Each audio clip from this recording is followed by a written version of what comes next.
company that I think Corbin, I have good feelings about. So. Corbin, kick him off. Kick him off. He's done. Levi, you're next. What do you do, man? Tell me about it. Hi, so I'm Levi, and I've been in the animation industry for about 10 years. I've worked on TV shows, commercials, VR, AR, and some significant shows that I've worked on in the past have been Penguins of Madagascar, the TV show. I've worked on webisodes for Star Wars Lego, and I've done a few Lucky Charms animation commercials. So. There you go. I've eaten a few Lucky Charms, so I think we're even. We had you on a while ago, yeah? We had you on a call, yes. Yep. I am not crazy, at least not for that reason. All right. And Mike, I know that you have an illustrious career going. Tell me a little bit about Pipsqueak Animation. Gosh, well, not in comparison to Mark's resume, but I started my career at Disney Feature Animation. I was there for about 12 years. I was making short films on the side, and they eventually got good enough that I was able to leave and start a kind of professional directing career. And then as I sort of often tell people, I started selling some projects, and they gave us the money, and we ended up making the first one sort of in-house. I decided to not outsource it and buy some computers and software, and we did that, and people started coming to us. We started selling more things, and one day I woke up and I was like, I guess I have an animation studio. So we do a combination of work for hire and original content. Clients include DreamWorks TV, Cartoon Network, Netflix, Comedy Central, MTV, and then American Airlines, all kinds of things. So original content and work for hire, and been doing this for not as long as Mark, but. No, that's awesome. Yeah, so that's a lot of stuff I like and have probably seen. That's great. Rachel, I think you are next. Tell me. Hey everyone, so my name is Rachel J. Schultz, and I've been in the animation industry for about 3.5 years, so a little less than some of the people up here, but it's super awesome to be able to be part of this panel. Currently, I've been working in TV and the gaming industry, and I have a lot of work that's been on Netflix and Nickelodeon, and have worked on some AAA games as well. But currently, I'm an animation supervising artist at DreamWorks TV. Gotcha. Beautiful. All right. And Kane, how you say your real name, Kane? Yeah, it's Hago Kanebohazian. Okay, cool. My Kane. Yeah, I've been creating animations for about 23 years or so. Began my career doing commercials for TV, things for Taco Bell and local stuff. Went into video games, worked on some games like X-Men Legends, Chronicles of Riddick, and then for the past 15 years, I've been doing pharmaceutical and scientific animation. I head up an animation team at a company in San Francisco called Visera. And yeah, we work with the top pharma companies around the world. And on my free time, I write children's books. Nice. Yeah, good. I'll bet, there's a lot of money in the pharmaceutical industry. That probably has a slightly different career path than some of the other stuff where people are doing it for other reasons, I would imagine. That's great. Jade, do you have the questions in front of you? Do you want to get us started here? I think you said questions because I did. It cut out for one moment. Oh, sorry. But yeah, no, I would love to know how do you handle clients who ask how much to animate a 30-second commercial with no other info? I cry. Yeah. And it can span to other, whatever you guys work on. You know, it's the idea of like, how much is 30 seconds? And you're like, where do you start with that question? I always start by asking for more information. I mean, no one like voluntarily starts with offering up everything that you need in order to be able to bid something out.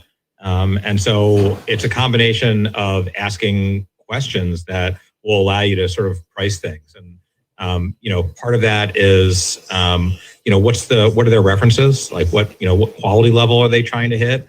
Is it going to be a 2D spot? Is it going to be a 3D spot? They want Disney quality. I mean, that's just, we always hear that. Is that the words that they always use within the industry? Always. Disney quality? Yeah, exactly. And then you want to push back. So there's quality. There's how many sets of notes. What's their process going to be? What are their expectations for process, and schedule? And then you're always pushing back and asking them what their budget is, because that'll sort of help scope you in terms of where you should be coming in. I mean, for a variety of reasons. One, I think this industry, my experience is that you can do animation for a whole variety of price points, and if you do all of them at the lowest end, you're not going to make a living, and you're not going to be able to pay the people that are working for you a living. And so, who needs breakfast?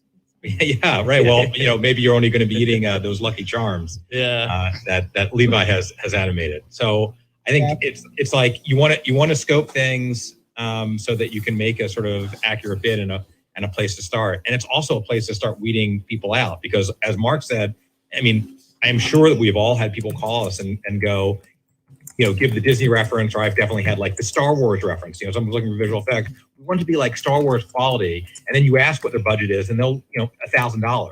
Yeah. You're like, okay, well, we can cut this conversation off pretty quickly. I think it's also about understanding the industry. Every industry is different, so you really have to understand what is comparable in that industry. So 30 seconds of animation in feature film is not the same as 30 seconds in television. It's not the same as a commercial or pharmaceutical or anything else. So start there. But it doesn't mean anything without the details. I mean, the question is irrelevant, because without the script, storyboards, and director's notes and a comparative sample of what they want it to look like, it doesn't mean anything. I mean, one of the first things I always get into with clients is I do ask for budget, and once I see the storyboards or we talk a little bit about it, they never want to say what it is. So then I say, all right, do you have $500,000 or you have $500, $50,000, or $150,000? And they go, oh, it can range that much. Well, yeah, well, we want it under $5. It's like, great, go talk to somebody else. Like like Mike said, you can cut it off very quickly if they don't have enough money. They don't want to tell you until you give them a range. And then they'll say, oh, it falls within this area. So at least narrows it down. Sure. But then I get into I started in construction before I moved out to LA. And so I always use building a house. Well, how much does it cost to build a house? Well, I don't know. It depends. How many bedrooms? How big is it? Do you want marble or linoleum? It's exactly the same thing with animation. Are we going to have shadows, effects? How many characters? What quality of motion are we doing? Stop motion, CG, 2D, a mix? All those different things. How many characters do we have to design? How many backgrounds are there going to be? We have to go through all of that, because, anyone who says, well, I was told that it's $1,000 a minute for animation, like, not by anyone who knows what they're doing, you haven't. Or it's an Indian studio who, they have people. It's done a different way. Yes. Yeah, it's just not the same, and you just can't work that way. Sure. Car comparison, is it a Tesla? Is it a Lexus? Is it a Ferrari? Like, they're all cars, but that's what we often lean on, because it's so obvious. How much is a car? Well, what does that mean? Is it used? Is it 10 years old? Is it a piece of trash? Or is it, like you said, a brand new Ferrari or whatever?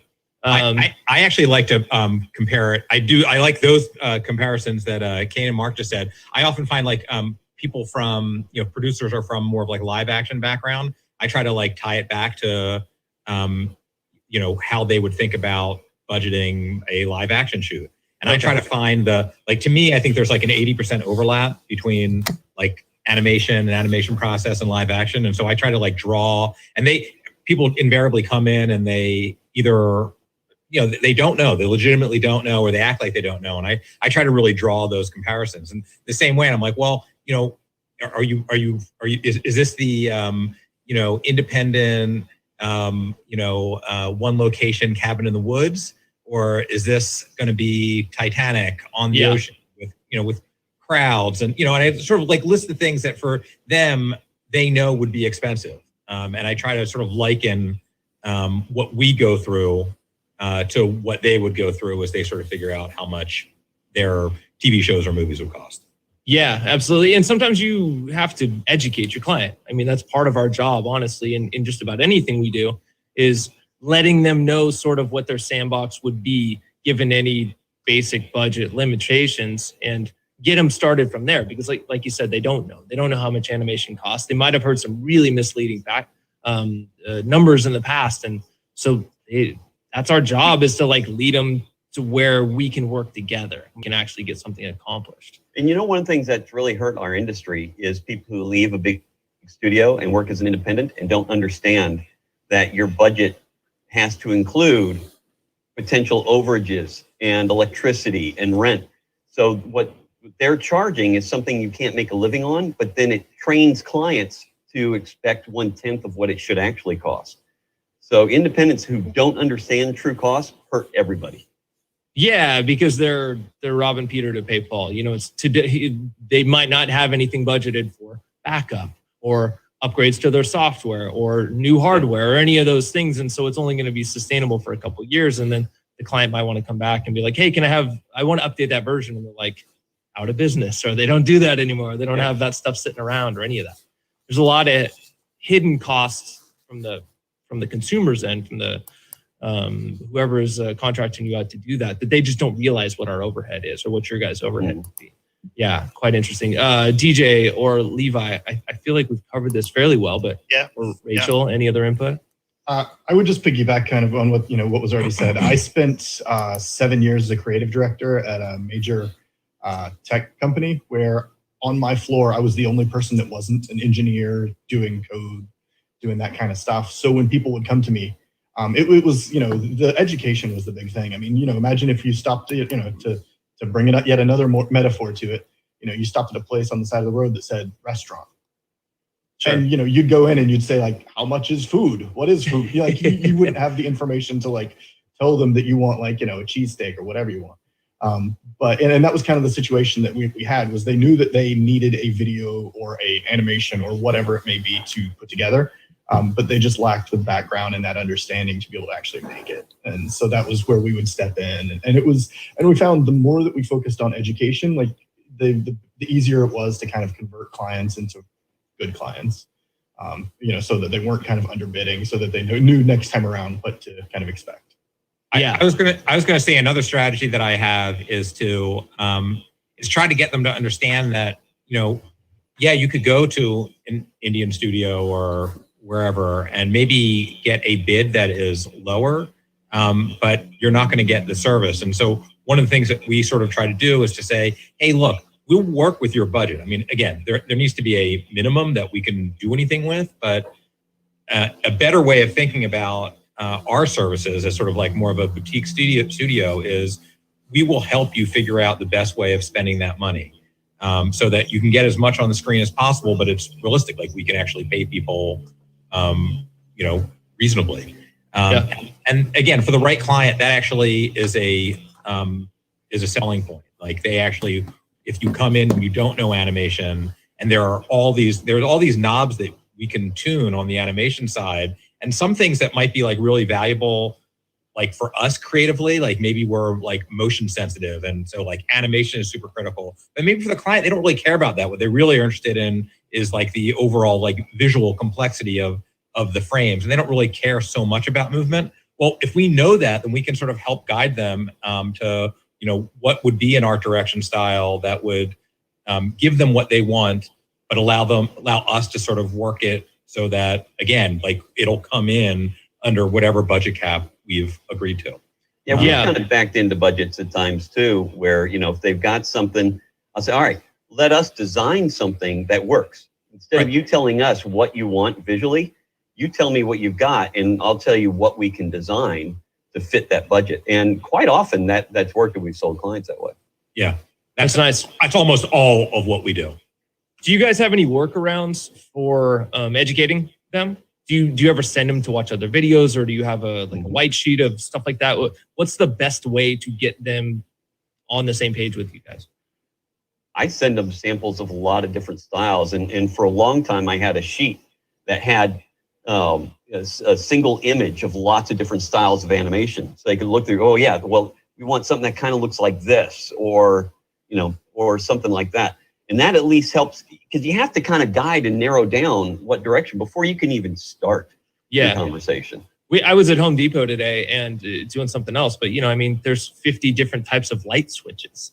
and they range in price. It's like something, and that's a level 0.01 complexity compared to this is like a level 1,000 complexity. So yeah, I mean, I think people understand that there's going to be a difference, but you really need to enumerate that. I also wanted to say when I do freelancing, I just ask the client, what do you define animation as? Because you could say yes to an animation project and not understand that you have to create the assets and like actually create the movement and then do the lighting and the rendering when they think that all of that is just animation, when animation is just creating the movement. And so you really just need to understand what they define as animation. That's a great point. Yeah, because there's a lot of interchangeable words, I'm sure. And so like DJ, you do maybe more graphic design than some of the other people here. That's a guess. But when do you get in that conversation? Like they're like, well, I want a lower third animation. And you're like, yeah, but that's actually like graphic design with motion graphics. Like when do you have those discussions, or what does that discussion entail? So my approach to kind of educating the client was, I've always kind of included it as part of my marketing. So I actually have an infographic. I have different pieces that I've put together that kind of walk through my process. Because my concern is if I start bringing in pieces that other people have done, that, they might ask for something that, it's not really, 100% what I do. And all of a sudden I'm dancing around and, cell animation. And that's just not my jam. So I actually created like a video, an infographic that kind of goes over not just, the different styles and like kind of breaks out the different techniques, and it's just a little 2-3 minute piece that breaks that out, but also talks about like, what's the workflow going to be? What can you expect from me throughout the process? And that was something that I picked up for, we did that at the tech company that I worked with, just because it made it easier when we were getting requests to be able to send this out. And, this was this kind of, it was how to work with us 101, what we expect from you, what to expect from us. And just, it kind of greased the wheels so that things moved along in a much better way, because there was that kind of, since it was motion design, there was, so you do graphic design, but you animate, and it was very clearly how to find what we do, and it felt tailored to us, and it was a nice vibe. Yeah, that's great. We, freshman year in film school, we learned what a pan was, and a tilt, and a dolly, and a jib, and a truck. And I still to this day have just, like, they're like, well, just pan up, and then I'm like, it grates in my head. It hurts my head a little bit, and I know what they mean. They're saying up. I understand it, but it still hurts me in my soul. I'm like, it's a tilt, damn it. It's a tilt. When you tilt up or down, it's a tilt. And I'm sure Mark has dealt with that a little bit, where you're trying to all the time, but it makes a difference, because a boom up is different than a tilt up, and you 100%. You have to use the right terminology. Yeah, because in 2D animation, a pan is any movement, because you're just working in 2D. That's sure. changing a little bit these days, just because now we can integrate 3D with so many different things. But yeah, it's those, and so yeah, even seasoned directors misuse pan. I'm quite sure. And I got to tell you, some people you would never think are still misusing that term. Jargon is very important in a working relationship, and even on color, even on mutes, sound, any of those things, because you can misuse those words. And so, like, as a client, I think it's important for you to educate yourself on just the nomenclature, and as one of us, like, we need to be consistent in what we say, so that we're not dancing around it too much. It's something that I just thought of that a bunch of you have probably dealt with. They're also really paying attention to the fine print in your contracts. Last year or a couple of years ago, I was producing the open animation to a movie for Universal, and we agreed on the cost for creating the look, design, and final delivery. But then when I got the contract, they had a whole section on security. And they were dictating that we had to have key card entry into our studio and a certain number of security cameras pointed at certain directions. And I just called the exec. I said, "Oh, you're removing this entire section." He goes, "But it's a security issue." I don't care what it is. I'm not even considering doing this. I said, "You got $150,000. I said, "I'm going to charge you $250,000 just for that paragraph or that page if you want it. There's no need for it. Just remove it, or we don't have a deal anymore, and you're in a tight bind on schedule." So you're down $150,000. Oh, okay, good. I was hoping they just got rid of it. don't ever think that you can't change a contract. I've had Disney tell me Disney doesn't change contracts, which is bullshit. I've changed every Disney contract I've ever been sent. So, but you have to read the fine print or you can really get screwed. Have you guys, this is sort of a different discussion maybe, but have you guys ever put something in a project that has a bunch of other animators on it or a bunch of other companies doing it? And then like your work gets mistaken for anyone else's work? Has that ever occurred? I know that happens in VFX a lot, where there's 50 VFX companies working on a project, on a movie, for example. So sorry, what's the question though? Basically, have you ever animated something that was part of a project that had other animation in it, and then like those other companies maybe didn't do what you would have done or didn't live up to your level of expectations, anything like that? I mean, I don't know. Yeah, sure. I don't know. Personally, we've worked on other things, but generally I've been pretty happy with what other people's work was generally. And you can only affect what you can affect. I don't know. For me personally, I don't let that kind of stuff affect me one way or the other. I don't think it's that big of a deal. I mean, you put your stuff on your demo reel, so that's really all that matters. I mean, I've been head of story on a lot of projects with a lot of story artists working under me, and each one did their thing. I'm still in charge of the whole thing, so I'm still responsible. But if someone says, "Oh, this was great," well, that was so and so, and it really doesn't go beyond that. Gotcha. Cool. Jade, I think we're moving down the list here. I think we covered a lot of the stuff. Oh yeah, no, and Yeah. I have a transition into it and something to perhaps add to in that I really appreciate the education conversation, because especially in my early-ish career, I've been on both sides in a deep appreciation for the animation and as a voiceover actress being paid to eat breakfast, and also having a nonprofit where I've worked with animators and companies and said, transparently speaking, I don't even know where to start with this budget. And I would love for any insight that you could provide for me so that I can respect and honor your work. So it makes a huge difference in just that transparent communication from the start. And so I've really enjoyed this myself. So speaking of early careers, how did you get started in animation, and do you remember your first animation job? Mine has to do with sneaking into a place. When I first got started, I failed miserably at a test over Filmation Studios, and because of that, I ended up working in live action for a long, long time. And then digital ink and paint started happening, so I bought myself a digital ink and paint system and started just doing a bunch of demos just to play with it and learn it myself. And then I ended up with a demo reel. And I had heard that Disney, or that a production company called Light Point Entertainment was moving into Disney down in Orlando. And they were a CG house. So I figured that they would end up needing 2D at some point, because most people don't understand the difference, clients. So I wanted to be their point source, but they hadn't opened up their offices yet, so there was no phone number.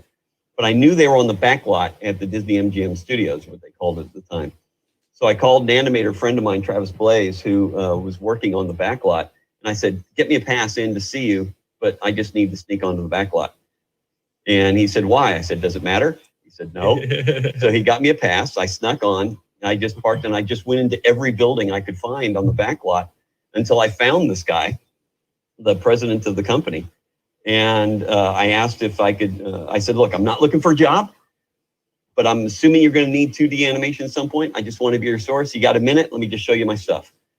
And so he opened the door, went back. I showed him what I was working, some of my work. And then he started showing me what they were working on. They were working on a piece for the upcoming Disney Cruise Line. The cruise line hadn't opened yet. And by the end of the conversation, I walked out with a contract to animate Tinkerbell to help launch the Disney Cruise Line. And that was my very first animation job. Wow. That's some Steven Spielberg stuff right there. If you guys have heard his story about Yes. getting his own little office there on the lot. That's great. DJ, what about you? Oh man, how can I follow that up? No. Yeah, so I guess mine also incorporates illicit activity, only in that I was at film school during like the old Napster days, and I was the only person at my film school that could liberate software, so to speak. So I became the only person on campus that could edit after the computer labs closed. And so I would edit and I would do the animations on everybody's film projects. From there, I started doing just local commercials, pawn shops, local car dealers, and that kind of stuff before I graduated. And for the longest time, I don't know what my first animation piece was, I suppose, only because for the longest time I figured I was an editor, and that's just what editors do. I was have all these cool tricks because I was part of this new vibe of editors that was going to have flashy stuff too. And then I realized that I wasn't an editor and I was actually an animator. And by that point, I had been doing it for 10 years. And so, I can't say what my first one was. Probably a local car commercial of some degree. It didn't launch any cruise lines though. So. I think it's important for people that are just starting to realize that you always have a chance to pivot, and what you thought that part of the production business was, whether it's post or pre or actual production, it might not be what you thought it was. And so there's always a chance for you to be actually, I don't even like being a director. I actually like being an AD. That's a way different job. When you don't know what the difference is, you don't realize that they're night and day opposite in a lot of ways. And so there's always time for you to change and get and specialize a little bit, because a lot of times people like people who are more specialized, not I can edit and direct and DP and I do all the things, which is some of the crap that I say sometimes. And it's because I'm not good at some of those things for sure. I'm sort of bad at some of them. Because I was going to say I definitely pivoted because my intent was to be on set. And then through having the software that no one else had, I got pretty good at that. And and then realized that I don't like editing. That's just not my jam. I like to have fun and make stuff flashy. And, that was much more my vibe. And it was, I didn't really embrace that until probably 10 years ago. I mean, it was well into the career. So interesting how DJ got his groove back. Levi, what do you got to say? So for me, I graduated and I was living at home. My parents were allowing me to live at home for college. And I don't know, right after graduation, applied to maybe 20, 25 studios, both big and small. I was cool with whatever I was going to just get that foot in there. And a lot of time was going by, maybe about a couple months. And it was getting to the point where my dad was like, if you're going to live here, you're going to have to help start paying rent. And, he was driving me out to, minimum wage jobs like Dollar General and, going to get the application. I was like, oh my God, I got to go find an animation job. And I was shooting for the stars by that point. I was aiming for different countries. I was like, just anyone could take me. I'm cool, And finally, someone came back after about 2.5 months, and it was from New Zealand, and it was a startup animation studio called October Animation, and they had just signed a contract with Nickelodeon to be their farm studio to help work on a few of their CGI shows, which was going to be Penguins of Madagascar, Robot and Monster, Kung Fu Panda, and so on, so on. And so they were the only ones that accepted me. They were the only people that came back and we'll have you. So I had to go through another month of process to get the visa, get that going. I had $2,000, went over to New Zealand, 8,000 miles away, and started my career. So there's no wrong way to do it. I think that's what it is. It's just trying where you can and fitting in whatever way is possible for you. We have some more questions here. I love that you guys are answering the questions on the Q&A. That's great. We'll continue with you guys answering the same one that we're already on. And we will be doing the giveaway here in about 15, 20 minutes. So stick around for that. $50, B&H. Everyone loves that. Mike. So I have a weird background. I actually have a hardcore technology background. So I have undergraduate electrical and computer engineering degree. I have graduate degree in computer science. I never occurred to me growing up that you could have a career in animation. I'm not an artist by nature. And so, just nothing fit for me that the career that my sort of second career would even be a possibility. But my second job was at Disney Feature Animation. And while I started in the technology side over there and eventually was kind of moved over to production and was one of the supervisors on features, I started making these animated shorts. And I sort of sold Disney on the idea by making them training projects. And we initially did a training project for the technology group. And we basically said my pitch was, hey, look, we're going to work on this on the side. We want to use all of the infrastructure and pipeline that we use for our feature films. But production doesn't like technology because we don't understand the tools that we're making and how they're going to be used. So we will do that. We will put this extra time in and the back end will have like a little piece of animation to show. And that turned out to be really successful. And so successful that we finished the first one, took a long time, but I would say two things. I was not originally thinking I was going to do anything other than get it off the ground. And then when no one else stepped up, I was like, okay, I'll produce it. And then no one stepped up to direct it. And I'm like, all right, well, I'll direct it. And literally 2 weeks into that, I realized that I'd made a big mistake and that what I really wanted to do, it sounds so trite, like I wanted to direct.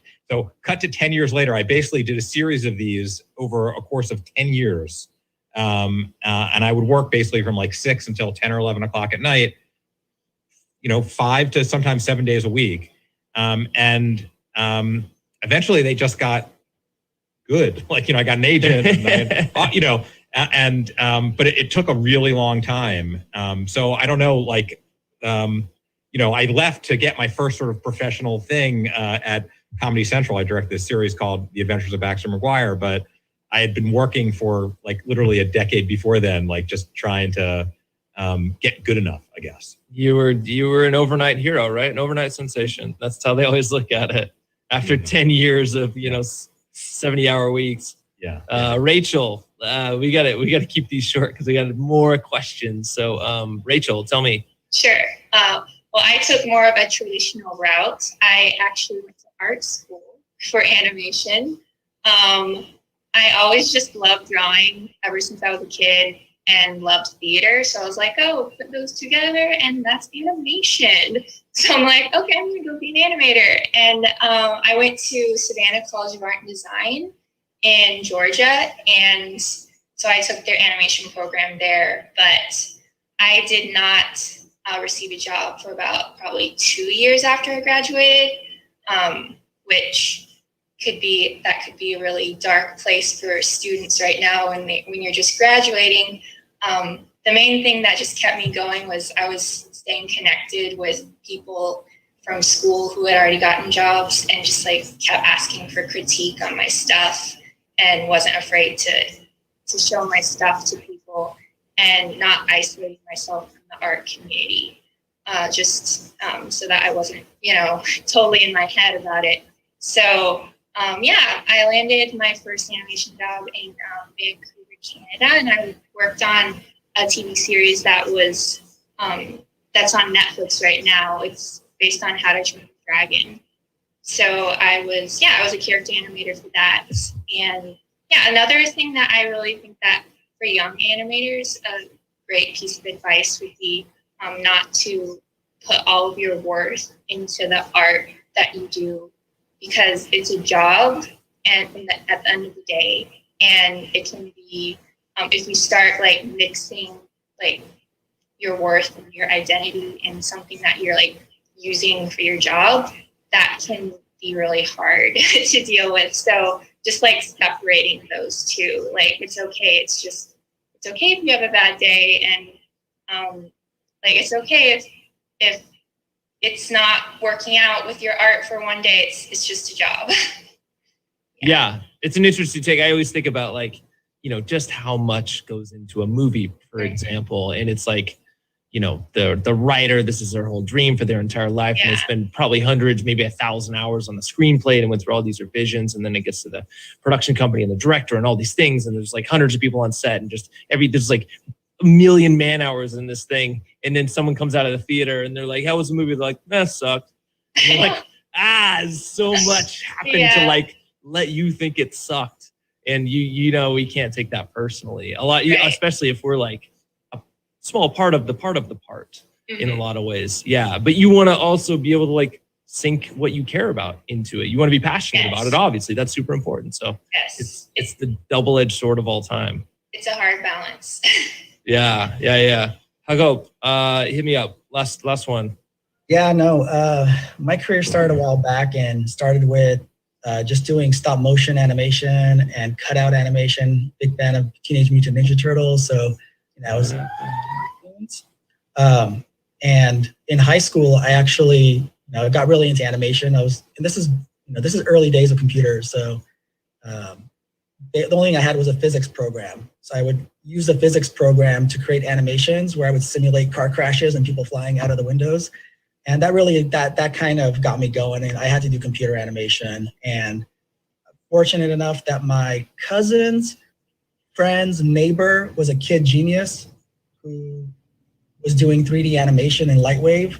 And this is like 1996, 95, 96. So right in high school, I was a senior. I actually interned with him. I was like, I want to do animation. Teach me animation. So he's like, sure, here, do some stuff. And I just would go to his office every day for about 6 months, doing whatever he told me to do with the animation and learn 3D programs, and started working on commercials and got a job there. And basically, Nice. Rest is history. Yeah. That's good. Jay, I think we'll do the giveaway in just a couple minutes. There are some more questions in the Q&A.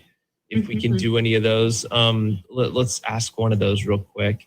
Anonymous attendee, has anyone seen a good cheat sheet of animation terminology, let's say for producers or directors, so that they'll be speaking the same language? Sort of what we were talking about before. Any easy to grab thing with nomenclature on it?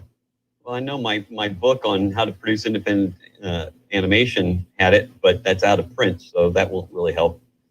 That wasn't even a shameless plug, because it's not even, there's nothing to plug. You can't get it.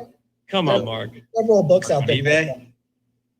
Well, look, it's on Amazon, but it's like $200, and that's, believe me, it's not worth. Oh, it was a plug. Nice. No, I don't get any money from the resales. Oh, I see. Yeah. Kane, what were you going to say? What book, maybe? I was just saying there's several books out there. If you just look for animation for producers. Okay. Interesting. Oh, producing animation is a really good one. It's a purple book. I'm trying to think of the two women wrote it. It's fantastic. So it really covers everything, including scheduling and budgeting. Nice. If anyone knows the name of that, put that in. Catherine Winder was one. Producing Animation by Catherine Winder.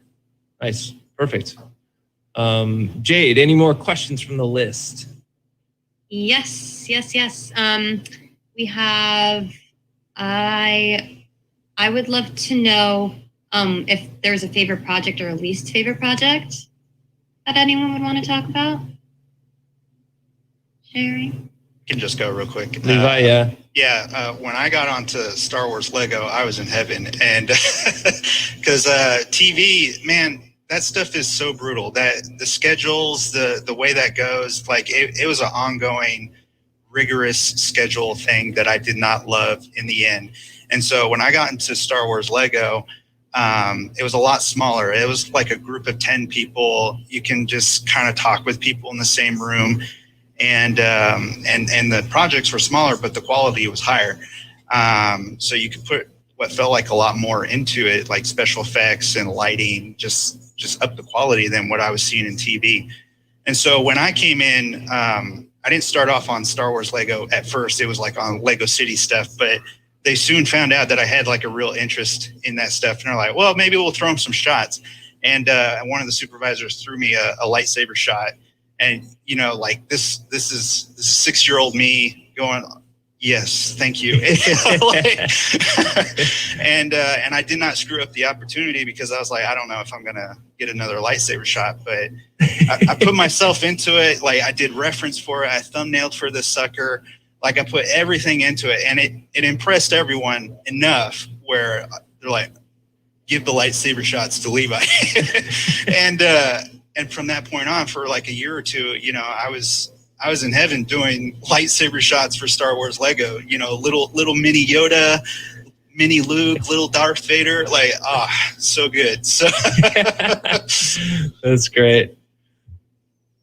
Anyone Well, else? one of my favorites was when I first decided to go full time into storyboarding. I had been art directing at Nickelodeon for a number of years, and Spielberg moved into Orlando with Sequest. If any of you remember the old futuristic submarine series on NBC, and I figured, well, it's Spielberg, NBC, was the biggest budgeted show on TV at the time, and it was science fiction. Not one of those things is bad. So I wanted on that show so badly. And 15 minutes later, I had the gig, and it was the most fun and the best food and great off. I mean, it was literally everything. And I got my start on doing second unit direction on that show, my first season in. That was an absolute dream job. That's cool. Yeah, and I think that's what we all have to keep in mind as we go through our lives in production or any sort of creative role. I think is that you're going to get ones that are sort of stinkers, and then you're going to get ones that are awesome, and you gotta hope you get more awesome ones. But it's no guarantee. But enjoy them while you're there, for sure. Because I think my first movie was called Slave Girls from Beyond Infinity. It got better after that. I think there's a fine line. I was gonna say, I think there's a fine line though, because like if you're going to, my experience is if you're going to have like a long career, Rachel sort of like hinted at it. You have to have, I call it like doublethink. Like this, I'm constantly practicing doublethink, where you're going to have different projects that are of, in this instance, different projects that you like more than others, but you need to find something that you do like about it. Again, the ones that are really horrible that you can't do, but most other ones, there's like sort of pros and cons. And I think the idea is to prevent yourself from getting jaded and to, allow yourself to sort of stay creatively motivated is to sort of like find the part of the project that you really do like and just concentrate on that. I mean, the negatives, they're always going to be there, but if you can sort of just kind of keep present the positive parts, I find that really helps me just stay present and like kind of do good work day in and day out. So like in terms of like my personal favorite, I mean, it's hard not to have like projects that you've like conceived yourself and then sold and then you get to make, like those are super fun. It's hard to say which one of mine. I'd probably say this small little project I did for DreamWorks TV called Fifi Cat Therapist was just super. It was just super fun. It was like we had a great small little writing team, and I just really liked everything about it. I think the episodes came out great, and they were fun. And they were kind of what I envisioned going in. So that'll probably be my favorite. I guess my favorite. I can talk about my favorite and least favorite because it was the same project. Right before COVID, I was working on, so I had pitched similar to what Mike was saying, it was kind of my idea, pitched it, complete, blank slate kind of thing. And it was the keynote graphics for the HIMSS conference, which is this huge conference of like biotech, that kind of thing. 50,000 people come to it. And it was for the huge screens in the back. They were, 30 feet by 20 feet or whatever. I mean, they're huge. And we had this really cool, it looked like something almost out of kind of Prometheus, had this very like Ashthor vibe, really cool. And we were about 2/3 of the way through it when the entire world canceled everything. And HIMSS decided that they were too far into it to not have a video, but they would not need this video anymore. So we took this awesome, beautiful piece as it was coming along, and we turned it into a 16:9 web video. Jeez. And it just... it was. I mean, I understand what they did, and we were able to take it, put it together in a way that was still, it was pretty nice. But I mean, it was a 9:16. They did it vertically. You're saying, yeah, gotcha. Yeah. That's and rough, it was, man. But it was supposed to be this huge wraparound for the for the ballroom. It was going to be so nice. Jeez, super rough. Yeah. I think that puts us to the trivia part. So load up your shoot stop video. Here is the question. Everyone get there. What we're going to do is you post in the chat the answer of whatever this question is, but go to shoot stop video, log in, make sure you are there because if you're not, then you won't know the answer. But you might be able to figure out the answer if you've ever seen this show before. Okay, so here we go. What did I, Justin, just post on the Shoots.video community wall? So go to the community wall and tell me what I posted. It's the thing that I talk about all the time. What you had for breakfast? No. Eggs. Because we got chickens. So we always have eggs. We used to have chickens until the raccoons got them. Oh no. Really? Jerks. Anyone? Here we go. All right. I'm going to defer to Blake on this one. I don't know. There we go. Okay. So, Mark Schultz answered madness. Mark, I don't know if that's a complete answer, Mark. It just says madness. And I don't know. You won like 3 times already. So we got to work that out. We also have Claire Van Fletteren, and Brick Madness is the answer. So yes, that's for people who don't know. Shameless plug. Here we go. Brick Madness is the movie that is currently on Amazon and has a little bit of animation in it. Some really intentionally terrible 80s style animation for one of the characters in his show. And so, yeah, that's the deal. That's the movie that we made. And it's about National Lego Tournament. So anyway, that's that.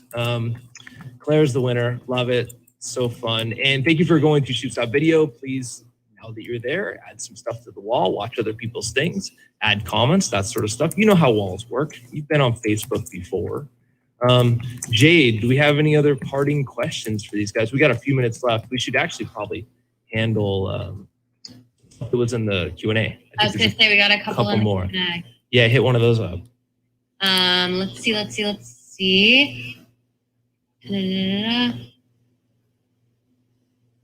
I'm a corporate producer and my clients are starting to ask for more animation. Can you give me a better sense of what is 2D versus 3D versus motion graphics and any other forms that fall under the generic animation umbrella? Big topic.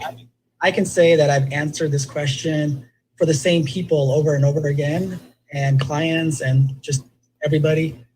And it's never going to be answerable. There's no answer to this question. It's more about what is it that you want?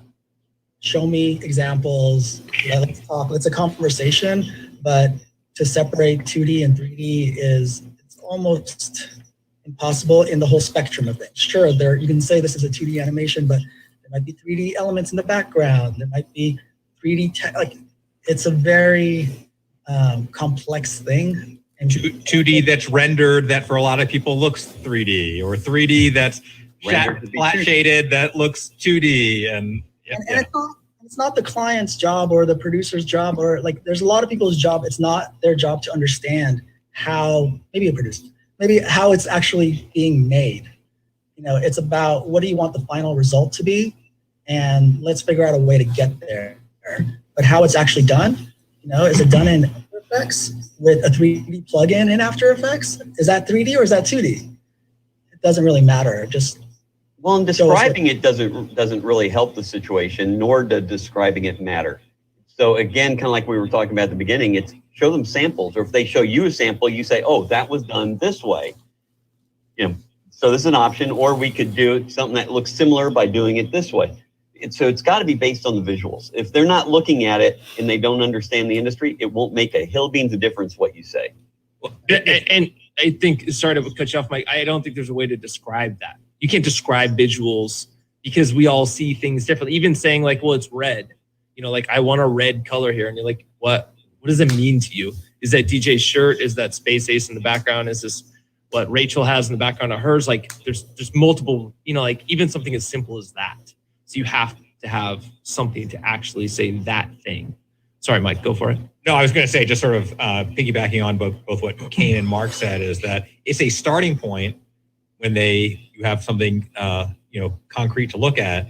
But then, like Kane said, it's a conversation, man. There's because they, sort of what you said, they might look at something and they're like, oh, I want it to be like this. But when you actually dig in, it's a small component of it. It might be I like the way the tail moved.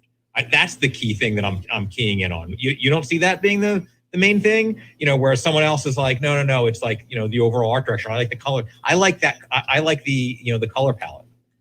All that, the way it moved, I hate that.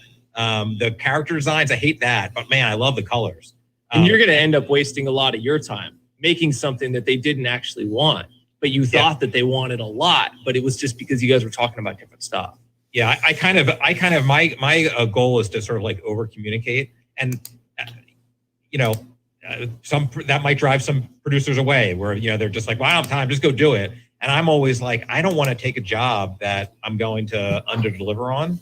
I'm just going to under deliver on that. They're going to get it, and then they're going to be like, well, that's not what I talked about.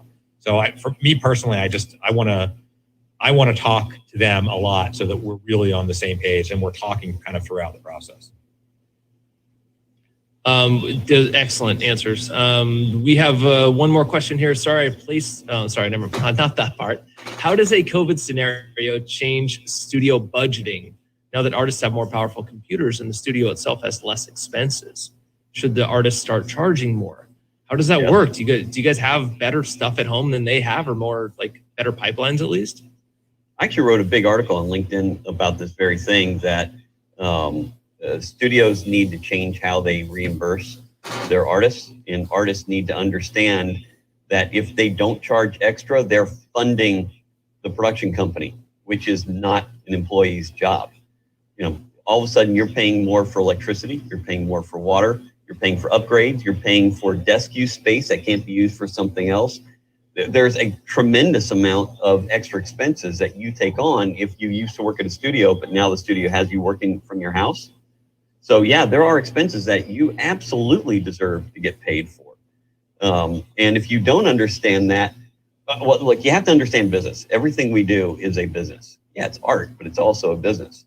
And you have to protect yourself, or people and companies will take advantage of you.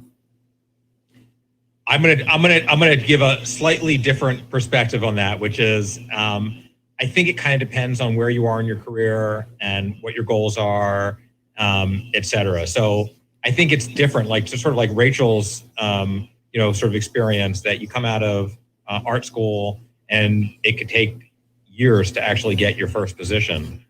I kind of give different advice to different people depending on where they are.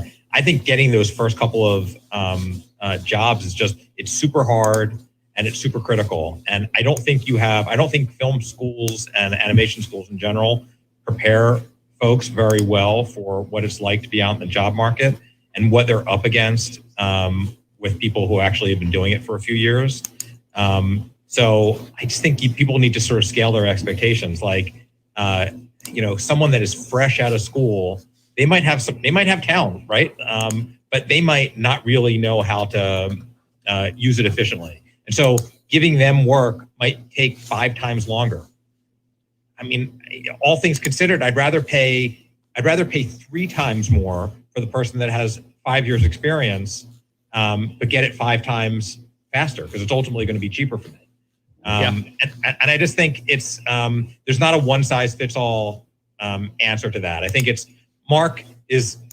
people like Mark who've been doing this for a long time. Absolutely, you're like much more in the driver's seat. And I think it's just sort of a knob between where Mark is and then where people are who are just out of school, and just sort of like understanding where you fit and where you are and how everyone else is perceiving you, I think is helpful.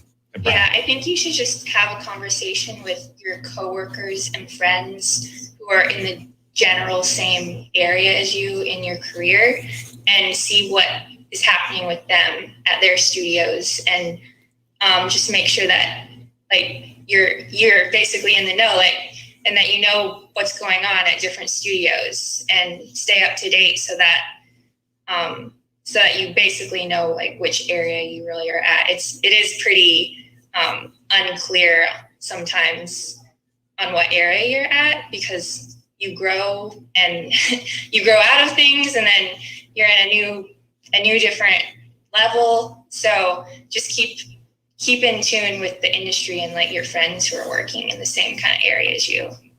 That brings up a good point on something else I just saw in a contract that I refused to sign, which is some studios are now putting in there that you may not discuss how much you make with any coworkers or anyone outside the industry, and you should also never ever sign that. You should also never sign a contract that says you won't speak badly about a project, because the only reason for that is to protect people who are doing bad things. Of course, we're not going to talk badly about it if we're not being treated badly. But if there's sexual assault, or if there's physical or bullying abuse, if they don't take care of it, of course we need to be able to speak out about it. And if you sign that contract, you can't. So the only way we know how much we should be charging is if we can talk openly with one another about how much we're getting paid. And companies are trying to keep us from doing that because it benefits them. But if all of us just decide, no, I'm never going to sign that, it takes everybody sticking to it. So I just take those pages out, and I don't sign them, and I never send them back. And I have yet to ever hear word one back from somebody. I've never even questioned about it. That's really, really great advice. Yeah, I definitely am all for like keeping it open about salary with friends. Yeah. So read your contracts too. Read them, every line. Yeah, it's a difficult thing. If you're just starting out, like we've had this discussion a few times already. If you're just starting out, like you don't have much leverage. If a grip comes to me, if a PA rather comes to me, and it's like his second day on set, I don't want to hear a bunch of demands from him, But if he's a gaffer and he's great, and I know he's great, then I'm much more willing to take those demands into consideration. So, these are all business decisions. And like Rachel said, you can't tie it to your own self-worth. You have to tie it to what's important about what you do outside of work and all those things. Hopefully it should be a way to enable the rest of your life to be awesome as it can be. Yeah. So, all right. We had a lovely discussion here, and we are out of time. So I think that's going to be that for that. Plug your stuff. I think everyone posted already in the chat. It seemed like everyone put that up there. If not, put that right now, all your info. And we always make the chat, the transcript available for everyone, so you can download that later. But Mark, give me a 15-second plug. Where do they find you? At storyboards-east.com is everything about the storyboarding and animation that we work on, or marksimonbooks.com for all the books on the industry that I've written. Beautiful. Love it. DJ. I'm at DJ Summit on Instagram and Twitter. Summit Filmworks on Facebook. You can go to djsummit.com. Find me, reach out, let's chat. Yeah. Levi. You can find some animation reels on vimeo.com/Levi Ames. There you go. Nice. Mike. Pipsqueakanimation.com. If anyone needs anything, it's really easy to get in touch with us. Very good. And Rachel. RachelJ.com, and you can find me and some of my art on Rachel J Instagram. My Instagram handle is Rachel J. Notice the spelling of the Rachel and the J. That's important in that transaction. Kane. I guess go check out hiddengemsfilm.com. Very nice. Love it. And you can find me on @JustinMakesMovies on Instagram, or my name on Facebook. And there's a link tree with Justin McLeese that will probably take you to all that stuff. So, Jade, you're last. Yeah, jadezaroff.com. And then my Instagram is @jadezaroff. You can find me dancing in an earth costume. I love it. I'm going to add my link tree. Go watch Brick Madness if you like comedy or you like things that are good, because I made it and I think it's good. I tried really hard. So check it out on Amazon, or on you can buy it on brickmadness.com. You can buy actual DVDs and stuff. So cool. Thank you so much for being here. I had a great time learning about this stuff. This is one of my weak spots. I don't know that much about animation, to be honest. And so it was awesome. Go to shoots.video and make those, get the logins going. Get our community working for all these types of stuff so we can all get hired and do that good work. Talk to you guys soon. Thank you so much for being here. Thanks for hosting, guys. Yeah, thanks for having. Thanks. Thank you. Thanks so much.